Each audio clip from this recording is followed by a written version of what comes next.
होली के पावन पर्व पर विधानसभा क्षेत्र मुबारकपुर के सम्मानित लोगों को, आपको भी और समस्त देशवासियों को होली की बहुत बहुत बधाई देता हूँ। और सबसे अपील करता हूँ कि होली हमारा एक पावन त्यौहार है और होली के दिन हम सब लोग सारे शिकवे गिले दूर करके अपने पड़ोसियों से, ग्रामवासियों से और क्षेत्रवासियों से गले मिलते हैं, मिठाइयाँ खाते और खिलाते हैं, गुजिया खाते खिलाते हैं, अबीर और गुलाल लगाते हैं और गले मिल करके एक दूसरे के लिए दुआएं मांगते हैं, ईश्वर से प्रार्थना करते हैं। ये तो हमारी जो आजमगढ़ की एक पावन सरजमीन है, उस पर मैं आपका विचार जानना चाहूँगा। किसी विकास की हो रही है और आजमगढ़ के विधायक से बात हो रही है, तो आजमगढ़ का एक सबसे अहम हिस्सा और बात अध्यात्म और राजनीति के बीच के सामंजस्य का भी है। तो आजमगढ़ की आध्यात्मिक राजधानी के नाम से जाना जाता है अवंतिकापुर कलेक्टर। उसकी बात को हमने कई बार उठाया है और हम आपसे सहमति और असहमति के बीच में आपका विचार जानना जरूर चाहेंगे कि अवंतिकापुर की उस पावन धरा को कॉरिडोर का स्वरूप मिलना चाहिए या नहीं मिलना चाहिए, आप क्या सोचते हैं, किस दृष्टि से देखते हैं? अवंतिकापुरी के प्रति हम लोगों की पूरी आस्था है और हमारी ही नहीं, उसका पौराणिक इतिहास हम सबके लिए सराहनीय है और अनुकरणीय है। वहाँ के विकास के प्रति हम लोग बिल्कुल चिंतित हैं और उसका विकास होना चाहिए। यदि ये सरकार नहीं कराई तो आप 2027 में अपनी सरकार से कराने का वादा करते हैं? निश्चित तौर पर 2027 में समाजवादी पार्टी की सरकार बनेगी। हम आजमगढ़ के लोग हैं और आजमगढ़ के विकास, आजमगढ़ के आध्यात्मिक परंपरा को आगे बढ़ाने के लिए कटिबद्ध हैं और अवसर मिलेगा निश्चित तौर पर। आपने सुना माननीय विधायक को, जिन्होंने कहा कि यदि 2027 से पहले सरकार अपना वादा पूरा नहीं करती है, अपने धार्मिक दायित्वों को भी पूर्ण नहीं निभाती है, तो 2027 के बाद समाजवादी पार्टी इस बार इस कार्य को, यानी अवंतिकापुर कॉरिडोर की बात, ये खुद उसकी लड़ाई लड़ेंगे और उसे पूरा कराएंगे 2027 में। जैसा कि बीबीएस परिवार का ये वादा था कि ये या तो 2027 से पहले पूरा होगा, जिसको कमिटमेंट खुद नीलम सोरकर, पूर्व सांसद लालगंज और नीरव भैया के छोटे भाई हरकेश यादव ने भी कहा कि नहीं, ऐसा होना चाहिए। लेकिन दुर्भाग्य से इनके पास समय नहीं कि अपने एश्योरेंस की व्यवहारिकता की जिम्मेदारियों को लें, लेकिन उम्मीद करते हैं कि बहुत जल्द ये लोग अपने नैतिक दायित्वों को, अपनी जनता के प्रति दायित्वों को 2027 के प्रति अपनी जवाबदेही को लेकर के अवंतिकापुर कॉरिडोर के प्रति यदि अपने नैतिक दायित्वों को पूरा करते हैं तो ही कुछ संभव हो सकता है, वरना कोई चांस कम से कम आजमगढ़ की सरजमी पर तो बिल्कुल दिखाई नहीं देता। ये आदरणीय मुख्यमंत्री को एक ऐसा पावन धर्म और एक ऐसा पावन कर्तव्य है जिसे पूरा करके वो एक मिसाल भी साबित कर सकते हैं कि जो आज पिछले 45 सालों में नहीं हो सका, आदरणीय मुख्यमंत्री ने किया। कुछ करके दिखाएंगे तभी जनता का विश्वास हासिल करेंगे। जनता ने नीलम सोनकर को भी जिताया, जनता ने नीरव भैया को भी जिताया, लेकिन जनता को जो मिलना चाहिए था वो आज तक नहीं मिला। मित्रों, मुद्दा बेरोजगारी का हो, महंगाई का हो या फिर बुनकरों का विषय हो, बुनकर जो हर तरफ से सिर्फ बिजली से मारे हुए नहीं हैं, उनकी हर तरह की परिस्थितियों पर हमला हो रहा है, सरकारी हमला। उनसे बचाने का मुद्दा हो, उनकी परिस्थितियों पर चिंता करने का विषय हो, बड़ी बेबाकी से उन्होंने बिजली विभाग से लेकर के बुनकरों के हर विषय पर अपनी बात रखी और उसे जानना और समझना है तो इस पूरे इंटरव्यू को आपको ध्यान से देखना और सुनना पड़ेगा। और आप सबका बीबीएस न्यूज पावर के न्याय मित्र भारत की बात में हृदय से स्वागत और विश्वास करते हैं कि आप सब अपना सहयोग और प्यार देंगे और चैनल को लाइक, शेयर और सब्सक्राइब अवश्य करेंगे। हमारा प्रयास है कि बेरोजगारी के विषय पर चर्चा हो और युवाओं को बेरोजगारी और उनके परिवार को महंगाई की मार से बचाया जा सके। आइए इस मुहिम में आप भी हमारा हिस्सा बने, सब्सक्राइब करें, चैनल को सब्सक्राइब करके ही आप बीबीएस परिवार के उस मुहिम का हिस्सा बन सकते हैं। Thank you so much. Welcome to BBS news पाव।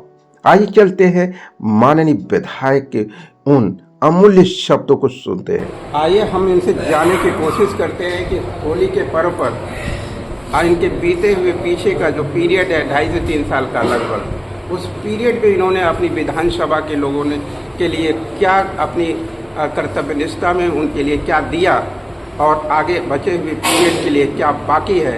इस होली की इस पावन पर्व पर हम ये जानने और समझने के साथ साथ जनता तक उनकी बातों को पहुंचाने का एक प्रयास बीबीएस न्यूज पावर के न्याय मित्र भारत की बात में बात सिर्फ न्याय पर होगी।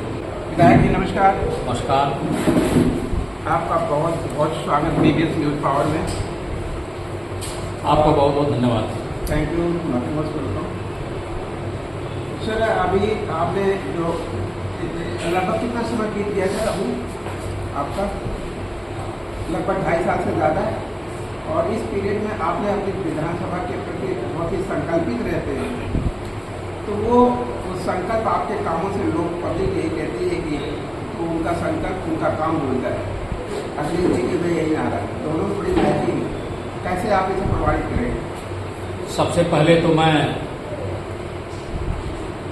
समाजवादी पार्टी के राष्ट्रीय अध्यक्ष और अपने नेता माननीय श्री अखिलेश यादव जी के प्रति आभार व्यक्त करूंगा, जिनके आशीर्वाद से मुझे विधानसभा में जाने का अवसर मिला है। दूसरे, विधानसभा क्षेत्र मुबारकपुर के सम्मानित लोगों का हृदय से धन्यवाद ज्ञापित करना चाहूँगा, जिन लोगों के सहयोग, समर्थन और आशीर्वाद से मुझे उत्तर प्रदेश की विधानसभा का सदस्य बनने का अवसर मिला है। और साथ ही साथ होली के पावन पर्व पर विधानसभा क्षेत्र मुबारकपुर के सम्मानित लोगों को, आपको भी और समस्त देशवासियों को होली की बहुत बहुत बधाई देता हूँ। और सबसे अपील करता हूँ कि होली हमारा एक पावन त्यौहार है और होली के दिन हम सब लोग सारे शिकवे गिले दूर करके अपने पड़ोसियों से, ग्रामवासियों से और क्षेत्रवासियों से गले मिलते हैं, मिठाइयाँ खाते और खिलाते हैं, गुजिया खाते खिलाते हैं, अबीर और गुलाल लगाते हैं और गले मिल करके एक दूसरे के लिए दुआएं मांगते हैं, ईश्वर से प्रार्थना करते हैं। ये तो हमारी संस्कृति है। और हमारी संस्कृति में आपसी सहमति, सामंजस्य, सांप्रदायिक सौहार्द, एकजुटता, जाति धर्म मजहब की दीवारों से ऊपर उठ करके एक दूसरे के सुख दुख में शामिल होने की हमारी परंपरा रही है। तो मैं यही सबसे अपील भी करूंगा कि आइए सब लोग मिलकर के इस पावन पर्व होली को मनाया जाए और एक दूसरे के लिए ऊपर वाले से प्रार्थना की जाए कि होली का त्यौहार सबके जीवन में सुख समृद्धि और संपन्नता लेकर के आए। माननीय विधायक जी, होली के पर्व या दीपावली का पर्व जनता अपने नायक से अपेक्षा करती है कि उसका नायक अभी तक क्या दिया और क्या आगे के लिए वो सब कुछ देने वाला है, जिससे उसके बेहतर जिंदगी। आप सुबह से देख रहे हैं जी, आप जब से बैठे हैं उससे मिलने जुलने वाले लगातार आते रहते हैं और मैं एक सेवक के रूप में लगातार अपने लोगों के सुख दुख में शामिल होता है। जहां तक हमसे जो उम्मीदें हैं जनता को, बड़ी उम्मीद के साथ जनता ने समाजवादी पार्टी को वोट दिया था कि हमारी सरकार होने वाली है और माननीय अखिलेश यादव जी उत्तर प्रदेश में मुख्यमंत्री बने। तो दुर्भाग्य है हमारा, जब हमें अपने क्षेत्र का प्रतिनिधित्व करने का मौका मिला तो हमारी सरकार नहीं है और उत्तर प्रदेश की जनता भी इस बात को महसूस कर रही है कि आज ऐसे विकट समस्याओं में अखिलेश यादव जी को मुख्यमंत्री होना चाहिए। जहाँ तक क्षेत्र और विकास के बारे में पूछना आप चाहते हैं, जब से भारतीय जनता पार्टी की सरकार बनी है, गांव और देहात क्षेत्र के विकास के लिए, निर्माण के लिए कोई ऐसी योजना नहीं बनाई सरकार ने जिसमें हम गांवों को चयनित करके संपूर्ण विकास करा सकें। जैसे हमारी सरकार जो समाजवादी पार्टी की थी, माननीय अखिलेश यादव जी मुख्यमंत्री थे, तो गांव के विकास के लिए लोहिया समग्र विकास योजना चलाई जाती थी, जिसमें महिलाओं के लिए समाजवादी पेंशन, गरीबों के लिए लोहिया आवास और गलियों में सड़कें, नालियां और तमाम सुविधाएं ग्रामवासियों को दी जाती थी। दूसरी योजना थी जनेश्वर मिश्र ग्राम विकास योजना, जिसके तहत गांव में सीसी, नाली, इंटरलॉकिंग के काम हुआ करते थे। लेकिन उत्तर प्रदेश की वर्तमान सरकार के पास गांव के विकास से संबंधित कोई इस तरह की योजना नहीं है। कुल मिलाजुला करके एक विधायक को अपने क्षेत्र के विकास के लिए जो विधायक निधि का ही सहारा लेना पड़ता है, तो जो मेरा है वो पूरे मुबारकपुर की जनता का है, और उसमें तमाम गांवों में मैंने जल निकासी के लिए नाला बनवाने का काम किया है, लोगों के आवागमन को सुगम बनाने के लिए सीसी रोड बनाया है, इंटरलॉकिंग काम कराया है, प्रकाश के लिए लाइटें लगवाई हैं, उस नेताजी के नाम पर गेट भी मैंने बनवाया है। जो कुछ है मैं अपने क्षेत्र के विकास के लिए काम करता रहता हूँ। अगर आप नाम जानना चाहेंगे तो लंबा समय लगेगा। एक लंबी जो बहुत ज़्यादा पूरा इब्राहिमपुर गांव में जल जमाव से बड़ी परेशानी होती थी, तो मैंने वहां नाला बनाने का, और अमीरो गांव में लोगों के आवागमन के लिए रास्ता नहीं था, एक नाला था, उस पर पटिया लोगों ने कहा कि डलवा करके आने जाने का रास्ता बन जाए। इसी तरह से अहिरौला गांव में भी सीसी रोड बनाया जा रहा है। हुसैनाबाद गांव में लोगों ने हमसे कहा था, लोगों को जनाजा पढ़ने के लिए प्लेटफार्म बनाने की आवश्यकता थी, हमने प्लेटफार्म बनाने का काम किया। मुल्लापुर गांव में सीसी रोड बना है। जिगरसंडी में एक सरैया चौहान बस्ती है, वहाँ भी रोड का काम हुआ है। भटगांवा एक राजभर बस्ती है, वहाँ भी इंटरलॉकिंग का काम हुआ है। पाड़ागोज में एक चौहान बस्ती है, वहाँ भी हमने काम कराया है। हमारे सठिया गांव में बासपुर जात के लोग हैं, उनके लिए हमने सीसी रोड बनाने का काम किया है। तो हमारे कामों की बड़ी लंबी लिस्ट है। अगर आप जानना चाहेंगे तो हम आपको लिस्ट करके दे देंगे। ठीक है, वो आपने दे दीजिएगा। और साथ ही एक बात बताऊं, मैं जब चुनाव लड़ रहा था तो मैंने कहा था दो काम बहुत आवश्यक है। एक, जो लोग बीमार पड़ते हैं उनकी दवा के लिए मेरे द्वारा सैकड़ों ऐसे लोग हैं जिनका मैंने इलाज के सिलसिले में मदद किया, अपने क्षेत्रीय विकास निधि से मदद किया, मुख्यमंत्री विवेकाधीन कोष से भी मदद किया, और साथ ही साथ तमाम गांवों में ट्रांसफार्मर के वास्ते, नई लाइन बनाने के वास्ते बिजली विभाग का भी काम मैंने कराने का काम।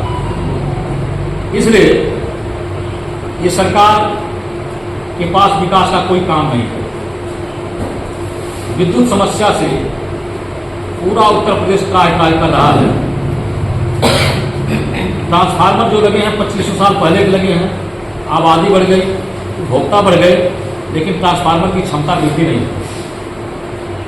और नई नई आबादियां बन रही हैं, वहाँ विद्युत पोल की, विद्युत लाइन बनाने की और नए ट्रांसफार्मर की आवश्यकता है। तो इन सब चीज़ों में जो भी मेरे पास पैसा आता है वो खर्च करता रहता हूँ, वो सबके सामने है। रह गया ये विद्युत काफी सुधार हुआ है। बिजली विभाग जितना पीड़ा पहुंचा रहा है जनता को, उतना दूसरा कोई विभाग नहीं पहुंचा रहा है। ये बिजली विभाग के लोग बिजली चेक करने के नाम पर केवल छापा मारते हैं, ठगुगाही करते हैं और कोई नया काम नहीं कर रहे, जबकि सभी ट्रांसफार्मर में क्षमता वृद्धि की आवश्यकता है, नई लाइनें बनाने की आवश्यकता है। तो बिजली विभाग के लोगों ने जनता को काफ़ी परेशान करके रखा है।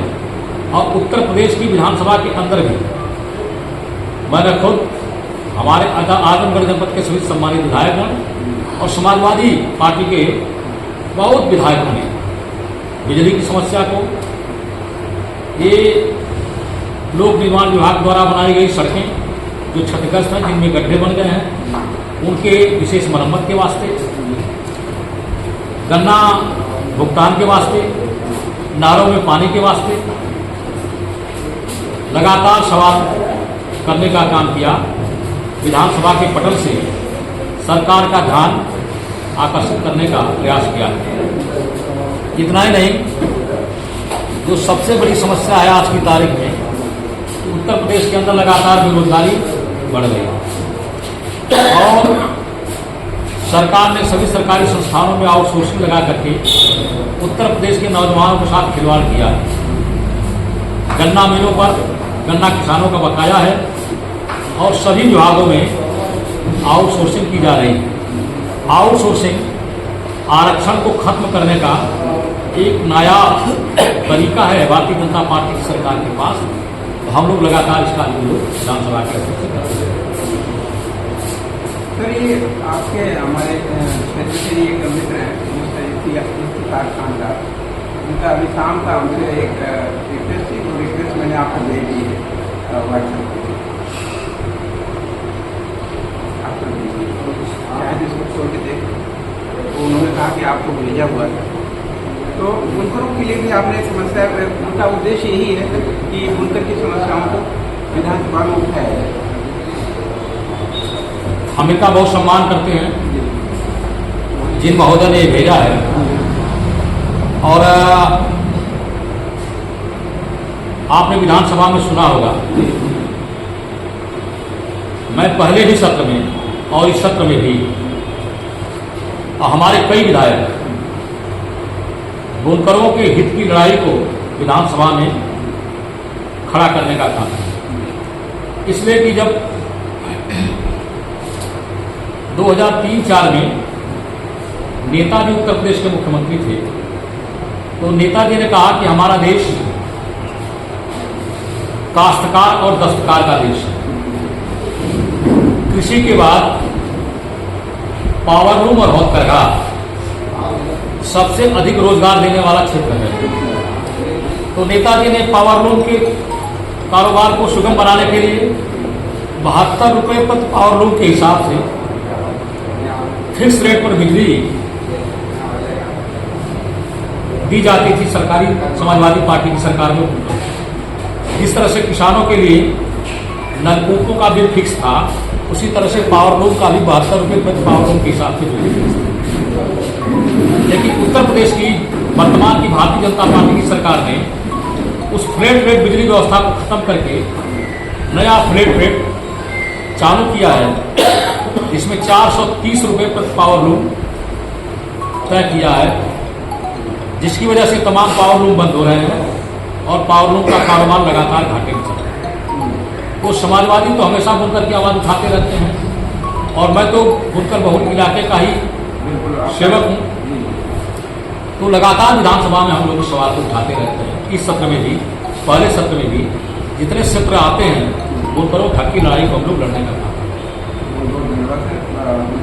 तमाम के लिए सबसे हमारी बात कर लीजिए और हमारी बात उठाइएगा भी उठाइएगा। तो ये तो बात बुनकरों की हो गई, आपने अभी तक जो निर्माण कराया है उसकी बात हो गई। अभी आपका कोई विशेष प्रोजेक्ट जो आगे लेने जा रहे हैं उसके बारे में कुछ जनता तक समझाना चाहेंगे, बताना चाहेंगे? मैं लगातार जनता में रहने वाला व्यक्ति हूँ और मैंने बताया कि हमारे पास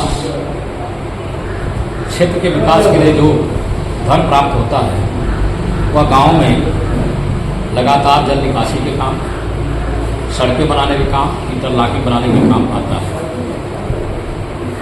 कोई बड़ी योजना बनाने के लिए सरकार का होना आवश्यक है और उत्तर प्रदेश की सरकार इस तरह की कोई योजना सरकार के पास नहीं है जिसको ठीक कराया जा सके। हम चाहते तो बहुत हैं, लेकिन हम चाहते हैं कि हमारे क्षेत्र में, मैंने विधानसभा में सवाल उठाने का भी काम किया था, 100 शैय्या का एक अस्पताल मुबारकपुर में। हम ये भी चाहते हैं कि सठियाम रेलवे स्टेशन के पश्चिमी छोर पर एक ऊपरगामी सेतु बनाया जाए ताकि लोगों को आने जाने की सुविधा हो सके। कई ट्रेनें आती जाती हैं और रेल विभाग ने रेलवे स्टेशन के पूरब का गेट बंद कर दिया, जिसकी वजह से पश्चिम गेट पर एक सारा दबाव रहता है। चीनी मिल की भी गाड़ियाँ उसी रास्ते से आती जाती हैं। तो हमने सरकार से ये भी मांग किया कि ऊपरगामी सेतु बनाया जाए। हमारे यहाँ खेल का कोई मैदान नहीं है, हमने स्टेडियम की मांग किया।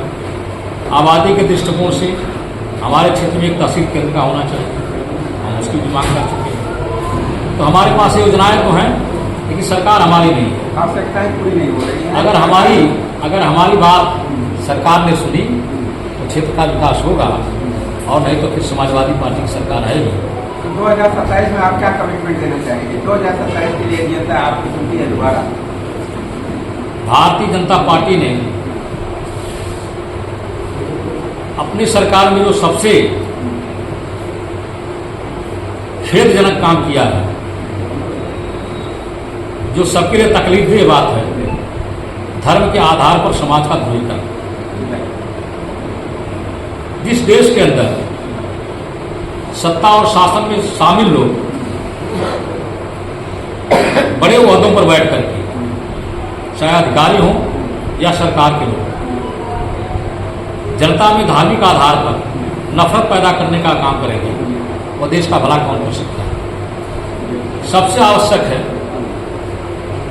देश या क्षेत्र या समाज के विकास के लिए कि लोगों में सामंजस्य हो, सांप्रदायिक सौहार्द हो, और सबसे ज़्यादा खतरा अगर किसी चीज़ को है भारतीय जनता पार्टी की सरकार में, इसी को लेकर, नौजवानों के भविष्य को लेकर। और बिना समाजवादियों के न तो इस देश में अमन चैन का रहने वाला है, न तो उत्तर प्रदेश के नौजवानों का भविष्य सुरक्षित रहने वाला है। हर हालत में उत्तर प्रदेश के लोगों को भारतीय जनता पार्टी से छुटकारा लेना। रोजगार की दृष्टि से सरकार की अब बीते हुए जो 7 साल लगभग पीरियड है, क्या देखिए मतलब आपको 10 मिनट मार्किंग करनी होती, सरकार की कितनी मार्किंग? लंबा विषय आपने छेड़ा है। रोजगार के मामले में भारतीय जनता पार्टी से फेल दुनिया की कोई सरकार नहीं। इसमें भी मारा कि उत्तर प्रदेश के नौजवानों का भविष्य चौपट करते हैं। मतलब युवाओं के प्रति कितना सरकार? कोई सरकारी विभाग की नौकरी निकल रही है बताइए, ये आउटसोर्सिंग क्या है? गरीब आदमी खून पसीने की कमाई एक नया पैसा अपने बच्चों को इकट्ठा करके देता है कि हमारा बच्चा पढ़ लिख करके अच्छी नौकरी में जाएगा। चिकित्सा के क्षेत्र में आउटसोर्सिंग, शिक्षा के क्षेत्र में आउटसोर्सिंग, यूनिवर्सिटी में आउटसोर्सिंग, डिग्री कॉलेज में आउटसोर्सिंग, हॉस्पिटल में आउटसोर्सिंग, परिवहन निगम में आउटसोर्सिंग, रेलवे में आउटसोर्सिंग। ये आउटसोर्सिंग क्या है? एक नई जमींदारी है। सरकार पैसा दे रही है, बड़ी बात है, सरकार पैसा दे रही है, तो सीधे जो लोग काम करने वाले हैं उनके हाथों में क्यों नहीं दे रही है? बच्चे पढ़ाई लिखाई करते हैं सरकारी नौकरी के लिए, ठेकेदार की गुलामी करने के लिए नहीं। मुख्यमंत्री जिस प्रदेश का मुख्यमंत्री हो, वो भी खासतौर से उत्तर प्रदेश जैसे प्रदेश का मुख्यमंत्री ये कहता हो कि प्रयागराज जो सबसे ज़्यादा दिल्ली के बाद IAS अधिकारी देता है, IPS ऑफिशियस अधिकारी देता है, तो प्रयागराज की पावन धरा है। वहाँ पे कहते हैं कि 4 लाख छात्र जो असंभव नंबर है, उतना 4 लाख छात्र पूरे हो ही नहीं सकते और उनका प्रैक्टिकल कोई कैलकुलेशन नहीं है। उसके बावजूद फर्ज कर लीजिए कि वो 4 लाख की क्वांटिटी कहीं से किसी कैमरे से कैलकुलेट किए हो, जबकि वहाँ की मीडिया कहती है कि 4 लाख नॉट पॉसिबल। ठीक है, नंबर 2 उनका दूसरा है कि वहाँ के 4 लाख छात्रों में जा करके जो श्रद्धालु वहाँ पर गए थे उनकी हेल्प करने के बजाय उनसे मतलब अनावश्यक पैसे आए थे और उन्होंने 1-1 लाख रुपए कमा लिया।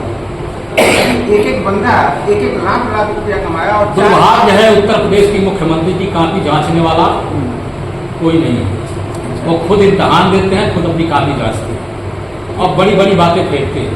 इसे आप हमारा कुंभ, हमारा त्योहार, हमारी परंपरा है, आध्यात्मिक क्षेत्र का विषय है, यह सियासत का क्षेत्र नहीं है। और न तो इसको कि हमारे त्योहार या स्नान या संगम ये परमानेंट आजीविका कमाने का क्षेत्र नहीं है। बेहतर जिंदगी के लिए आवश्यक है कि पढ़े लिखे नौजवानों को नौकरी मिले और सरकारी नौकरी मिले। ये इंतजाम सरकार को करना चाहिए। क्या आप भी मानते हैं कि ये IAS IPS ऑफिसर बनने वाले बच्चे, उनके पास इतना समय था कि वो जा करके पैसे कमा रहे थे? मैंने बोला नहीं, अब उनकी काफी सन 2027 में जनता ही जांचेगी। इतने बड़े ओहदे पर बैठ के उत्तर प्रदेश के मुख्यमंत्री की कुर्सी पर अपने युवाओं को इस तरह अगर योगी जी झूठ बोलते हैं तो भगवान ही मालिक। तो मैंने बोला आपसे कि इनकी काफी आने वाले 27 में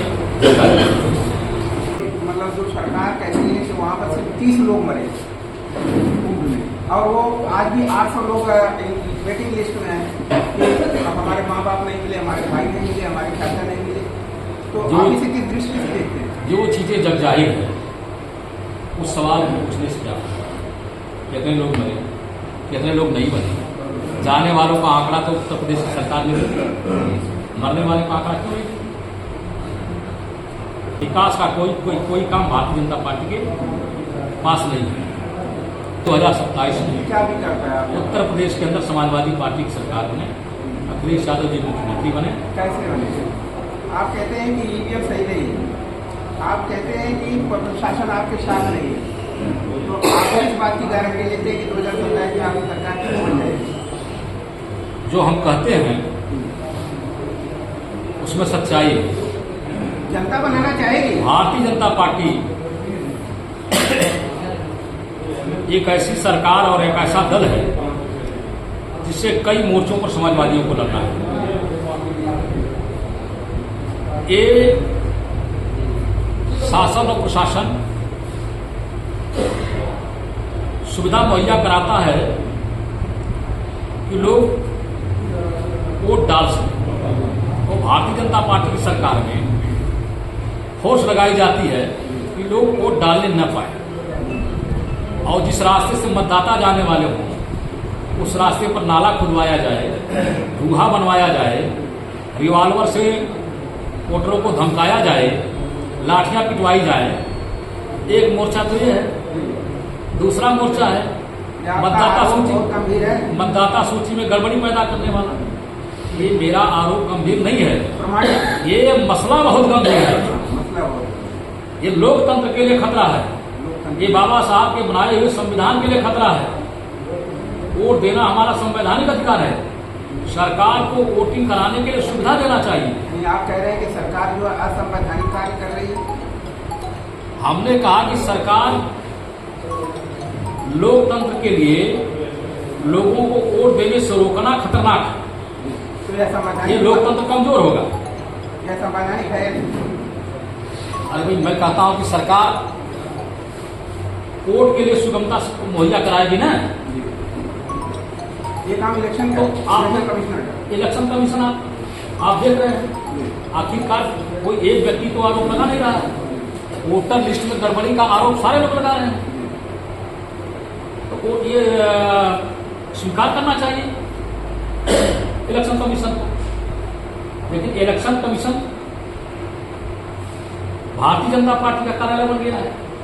इलेक्शन कमीशन नहीं स्वीकार करते, लेकिन सुप्रीम कोर्ट तो क्या कहती है? सुप्रीम कोर्ट में कुछ फैसला आया है।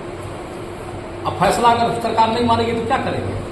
हाँ, ये सबसे बड़ा इल्जाम आपने अभी लगाया कि ये वो सुप्रीम कोर्ट के फैसले को भी सरकार दूसरे रास्ते से इग्नोर कर दी, तो फिर वो फैसला किसके हाथ में जाता है? फैसले को निष्प्रभावी पार्टियां तो कुछ कर नहीं जाएंगी।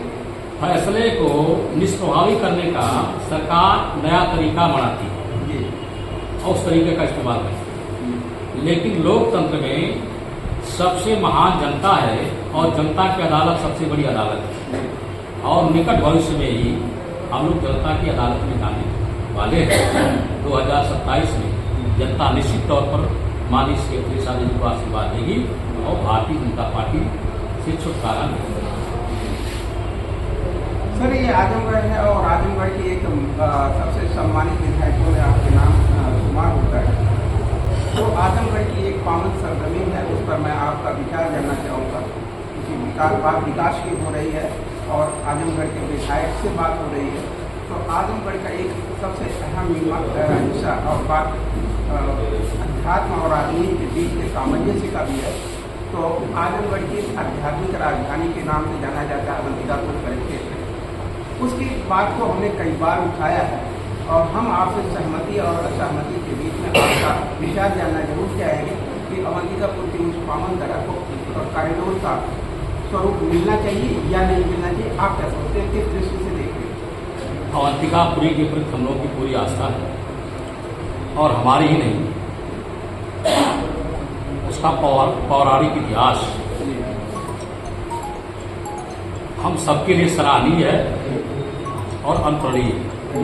वहाँ के विकास के प्रति हम लोग बिल्कुल चिंतित हैं और उसका विकास होना चाहिए।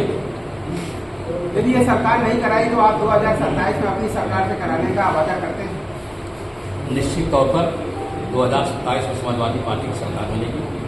हम आजमगढ़ के लोग हैं और आजमगढ़ के विकास को, आजमगढ़ के आध्यात्मिक परंपरा को आगे बढ़ाने के लिए कटिबद्ध हैं और अवसर मिलेगा निश्चित तौर पर। ये है मिस्टर अखिलेश यादव, मुबारकपुर विधानसभा क्षेत्र के माननीय विधायक, जिन्होंने पहली बार आजमगढ़ की सरजमी की पावन धरा से इस बात को एक्सेप्ट किया कि आजमगढ़ की वो पावन परिक्षेत्र है, अवंतिकापुर परिक्षेत्र पावन धरा के लिए समर्पित कॉरिडोर परिक्षेत्र के रूप में घोषित किया जाना चाहिए। आजमगढ़ प्रशासन और प्रदेश की सरकार जो भगवा सरकार है, आध्यात्मिक सरकार है और उसकी 7 साल के पीरियड बीत चुके हैं और 3 साल लगभग 2.5 साल बचे हुए। क्या 2027 से पहले क्या उस आध्यात्मिक सरकार का एक दायित्व नहीं बनता? ये कॉरिडोर वाराणसी में बन सकता तो अवंतिकापुर परिक्षेत्र का कॉरिडोर क्यों नहीं बन सकता?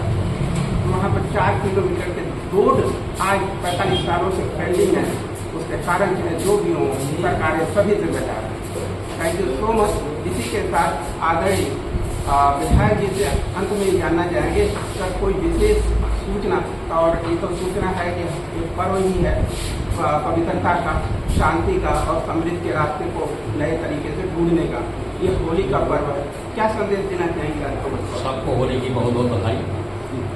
आपसी सहमति से, सामंजस्य से होली का त्यौहार मनाया जाए और अपना त्यौहार मनाते समय दूसरे धर्म मजहब के मानने वालों की सम्मान का ध्यान दिया जाए और सामंजस्य बना करके इस देश की एकता अखंडता को, गंगा जमुनी सभ्यता को, इस परंपरा को आगे बढ़ाने की आवश्यकता है। Thank you so much sir. BBS news power में आपका बहुत बहुत बीबीएस न्यूज पावर के न्याय मित्र भारत की बात में पूरी बेबाकी से माननीय विधायक ने अपने पॉडकास्ट को हर मुद्दे का पॉडकास्ट बना दिया। चाहे वो मुद्दा सिंचाई के लेके हो, चाहे वो मुद्दा बिजली को लेकर के हो, बुनकरों का हो, या फिर गन्ना के किसानों और गन्ना मिल से जुड़ा हुआ मुद्दा, बेरोजगारी का मुद्दा, युवाओं के साथ हो रहे अन्याय का मुद्दा, या फिर मेडिकल फैसिलिटी की सुविधाओं का जमीनी स्तर पर सुविधाओं की व्यवस्थाओं का मुद्दा, या फिर शिक्षा को लेकर गिरते स्तर का मुद्दा, उसके लिए दी गई बजट की सुविधाओं का मुद्दा, बजट पर किए गए ध्यान आकर्षण का मुद्दा कि बजट हर दिन किस तरह से शिक्षा में कम होता जा रहा, हम शिक्षा को किस स्तर पर ले जाना चाहते, ये मुद्दे भी उनके शॉर्टकट अभिव्यक्ति में भी समाहित थे। आइए उसकी पूरी पड़ताल करें और आप चैनल को सब्सक्राइब करें। ऐसे तमाम लोगों से ब्रॉडकास्ट उनके मन में क्या चल रहा है वो बात आप तक पहुंचाने का प्रयास बीबीएस न्यूज पावर के न्याय मित्र भारत की बात का कारवा जारी रहेगा। आप सिर्फ अपना सपोर्ट करिए, चैनल को सब्सक्राइब करके, लाइक करके और गांव के दोस्त, नात, रिश्तेदार, सभी मित्रों तक इस चैनल को पहुंचाइए, सब्सक्राइब कराएं। Thank you so much. हमारे मुहिम का हिस्सा बने। न्याय मित्र भारत की बात में आपकी आवाज़ सबसे बुलंदियों पर होगी, यह BBS न्यूज़ पावर का वादा है। Thank you so much. Most welcome to BBS news power.